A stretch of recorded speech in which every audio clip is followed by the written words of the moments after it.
Sun Production bersama Mas Lekto. Mas Lekto dan Karang lemes ke dari jinesek Mas. yo. Ketoke kok isih tegang lho iki. Soale tangine kesuken. Biasane iki jam 8 isih mancal kemul lho. Ah iya iki merupet jam 4 ya ora apa-apa. Dawuhe sapa to Mas? Dawe Pak Duko. Pangembating Praja. Jenengan niku lho Pak. Wah. Ana piyayine ya ora pati gedhe. Ora pati gedhe ning alake kaya ngono lho Mas. Ya akeh dukuh ning Indonesia iki ning ya ora kaya kuwi. Tentang ya. Ya, tak bacot ya. Ya. Sing semangat nyambut gawe ben dukuhe seneng. Engko nek dukuhe seneng, sesuk nanggap meneh. Iya.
Kompak Mas. Keneng apa kok iso kompak? Mergane iso. Ora. Apa? Mergo ditanggap. Nek ora ditangkap urut teng klentre ning omah mancali kemul mancali. Mas, yo. Teng klentre iki apa? Maksudnya ya kurdo Leyeh-leyeh ngono to. Males-malesan. Oh. Oh ya, nanti ada yang mau nyanyi, Bapak yang pakai pecis. Lah kabeh nganggo pecis. Mas Lekto asmane sinten? Siapa? Aku ora beluk jenengmu angel kok Mas Lekto, asmane sinten Mas Lekto? Yo. Kabeh yo bapake nggo pecis, Mas. Mangke ingkang kersa nyawiji monggo. Nanti ada yang mau gabung bersama kita dipersilakan. Ya. Ini teman-teman manten, nek biyen iki Dumas, nek saiki Wetman. Wetman. Breastmate. Ya iya Breastmate. Wetman.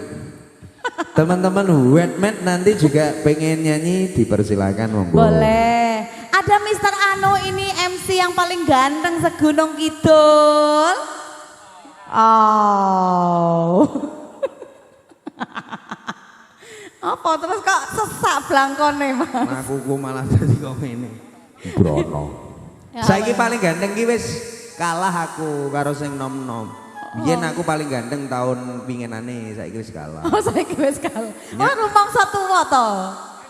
Ora, aku rumangsa lah kono wis ora tau nggo aku kok.